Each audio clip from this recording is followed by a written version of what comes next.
As we shared with you yesterday, Bernie Sanders and Joe Biden were in the middle of an embarrassing feud, not for Bernie Sanders, mostly for Biden. And it was because one of Bernie Sanders' surrogates, Zephyr Teachout, wrote an op-ed in The Guardian calling out Joe Biden's corruption and how money in politics led to him making terrible policy decisions that really did hurt the middle class in America. Now, of course, the establishment was angry about the fact that their beloved Joe Biden was called out on his record. And so Bernie Sanders, in my opinion, made a mistake in apologizing. And my opinion on that is going to be reinforced by the update to this story, which is same night that Bernie Sanders issued that apology to Joe Biden put out this disgusting attack ad against Bernie Sanders.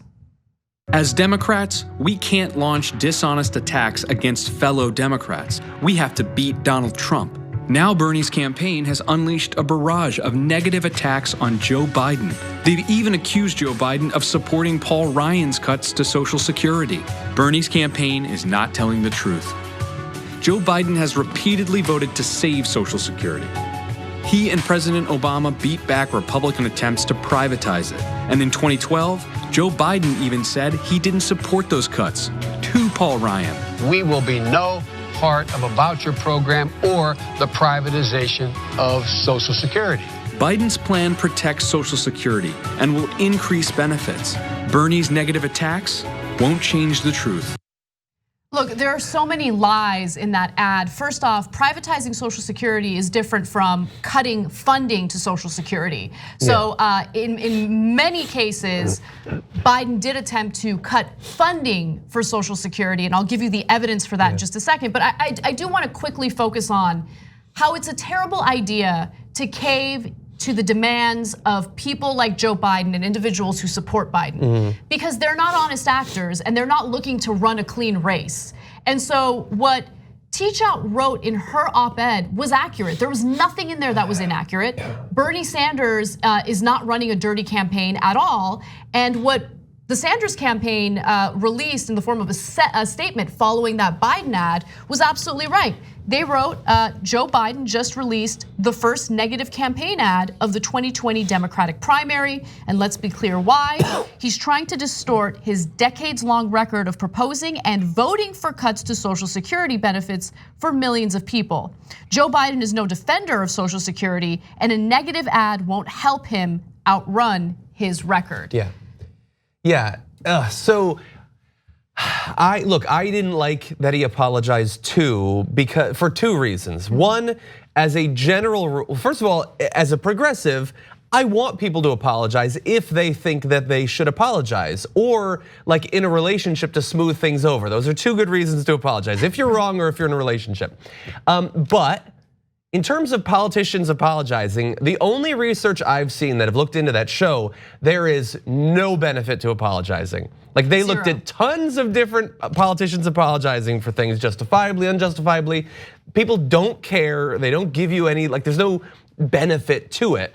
And for Bernie Sanders especially, what are they gonna be nice to him afterward? Of course they're not. They're definitely not going to. And the problem with the apology is that it negates actual evidence-backed arguments about Biden and what he stands for, right? And I don't want that to happen because no one lied about Biden's record. Biden's record is open. Well, yes, Biden has lied about his record, but the information is out there. It's open to the public. We're gonna get into some of those details in just a minute. Can I say one other thing? Of course. And this is so common in these ads. But did you notice the two things they were trying to say in that ad?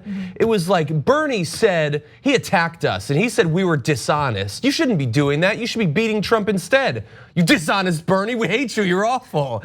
Like it's this whole thing where they constantly, it's like they're trying to get you to hit yourself effectively, and they're trying to pretend that like your face is hurting my fist. How dare you fight me like this? Yeah, it's a great point. And I think that this was a similar strategy that Bernie's camp experienced in 2016.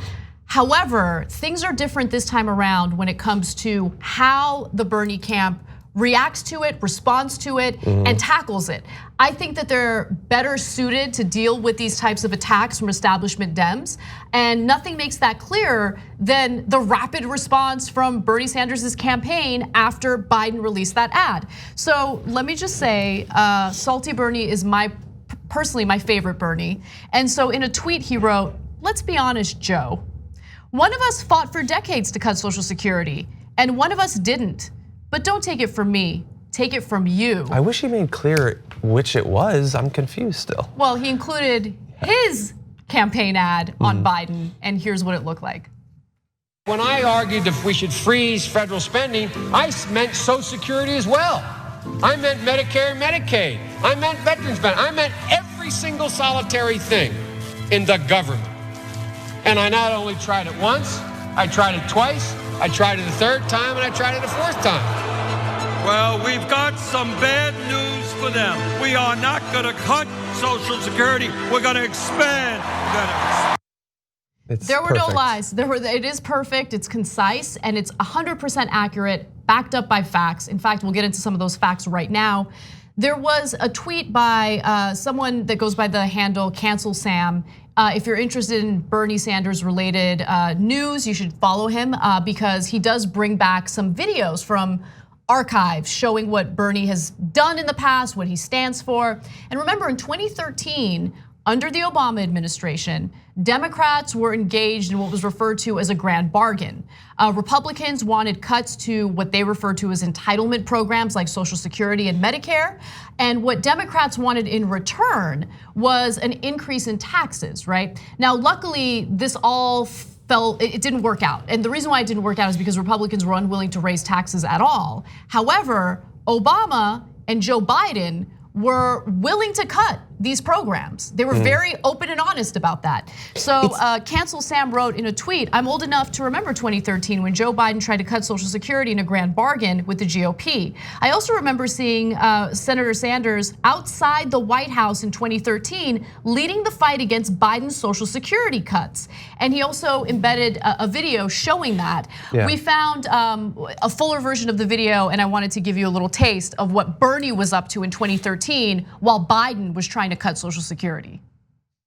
Tens of millions of workers, seniors, disabled vets who are saying loudly and clearly, we are not going to balance the budget on the backs of the elderly, disabled vets, the sick, the women, or the children. When 1 out of 4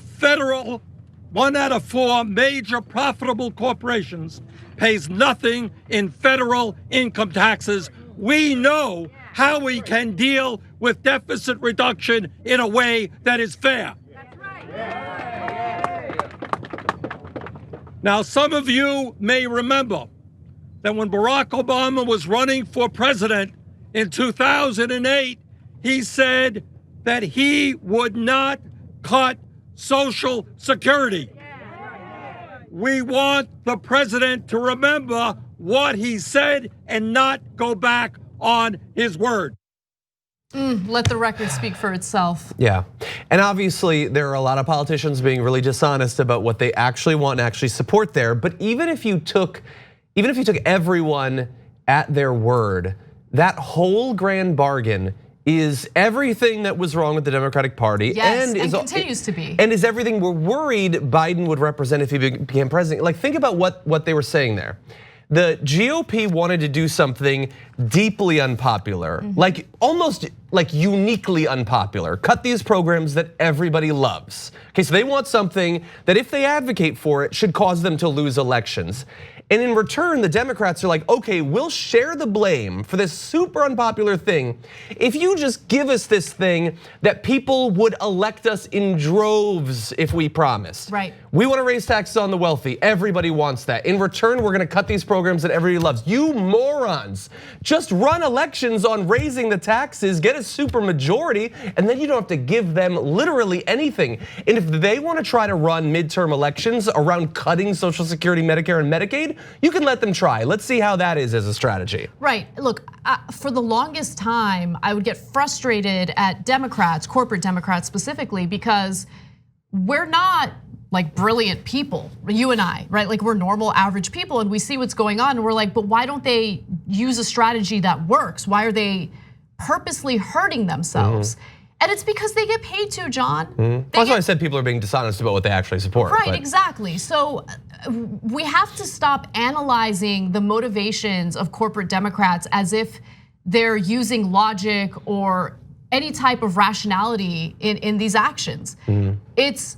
They're making these decisions based on who's supporting their campaigns and funding them, right? And those wealthy donors want cuts to programs like Social Security and Medicare. They want to privatize Social Security because they hate the fact that they look at their paychecks and they see a portion of it going toward a retirement program that they don't feel like they need. And for what? Who cares about everyone so that else? Senior citizens don't starve. Buh. It's disgusting, right? It is. That's why it's so popular. So when I say that I'm going to get into details and give you evidence to back up what we're saying, I mean it. So I'm going to go ahead and cite some of the excerpts from Ryan Grimm's excellent reporting in The Intercept. He wrote, quote, Biden has been advocating for cuts to Social Security for roughly 40 years. And after a Republican wave swept Congress in 1994, Biden's support for cutting Social Security and his general advocacy for budget austerity made him a leading combatant in the centrist wing battle against the party's retreating liberals in the 1980s and 90s. Biden's fixation on cutting Social Security dates back to the Reagan era. This is very important, guys. One of Ronald Reagan's first major moves as president was to implement a mammoth tax cut tilted toward the wealthy and to increase defense spending. Biden, a Delaware senator at the time, supported both moves. Biden actually teamed up with Iowa Republican Senator Chuck Grassley to call for a freeze on federal spending and insisted on including Social Security in that freeze, even as the Reagan administration fought to protect the program from cuts. Imagine that, being more right-wing than the Reagan administration when it comes to these programs. You're Reagan socialists. Yeah, basically. This is what the truth is. And so people like us will share the facts, we'll do it calmly, and what's the response to that? Oh, these are Bernie bros, they're vicious, they're running dirty campaigns. No, this is not a dirty campaign. This is based on policy, it's based on Biden's record. This is fair game in a primary election. And if corporate Democrats don't like it, maybe they should ask themselves why they support disgusting votes like this and advocacy to cut government programs that people need and like. Yeah, and what we could have, hypothetically, is Joe Biden could say, okay, yes, look, back during the 80s and the 90s, I supported some stuff that now, oh boy, it looks bad. But I'm totally changed. And look, even under Obama, I was saying don't privatize it. I'm implying that says that I didn't want any cuts. It's not the same thing, but that's what I'm implying. And I have changed and I want to expand it now. And then we could debate, is he credible when he says that he's changed? I wouldn't believe him, but he can make that case. But he's not saying that. He's saying, don't believe my lying words. He's saying, no, I didn't do any of that stuff. I didn't say any of that stuff. I never supported these things that I'm on record supporting, which means that we don't just get to have a discussion about whether or not we trust you in terms of your evolution over the time. It's that you are proving yourself day after day as more and more follow-up questions are coming to be an unrepentant liar on this issue. And when you have all of these other huge red flags in your record around bankruptcy and the Iraq war and those sorts of things, all of which you've denied you've never had a bad vote if you're Joe Biden, according to him. It's just this pattern of lying that is without precedent in the Democratic primary. Thanks for watching the Young Turks, really appreciate it. Another way to show support is through YouTube memberships. You'll get to interact with us more. There's live chat emojis, badges. You've got emojis of me, Anna, John, JR, so those are super fun. But you also get playback of our exclusive member-only shows and specials right after they air. So all of that, all you gotta do is click that join button right underneath the video. Thank you.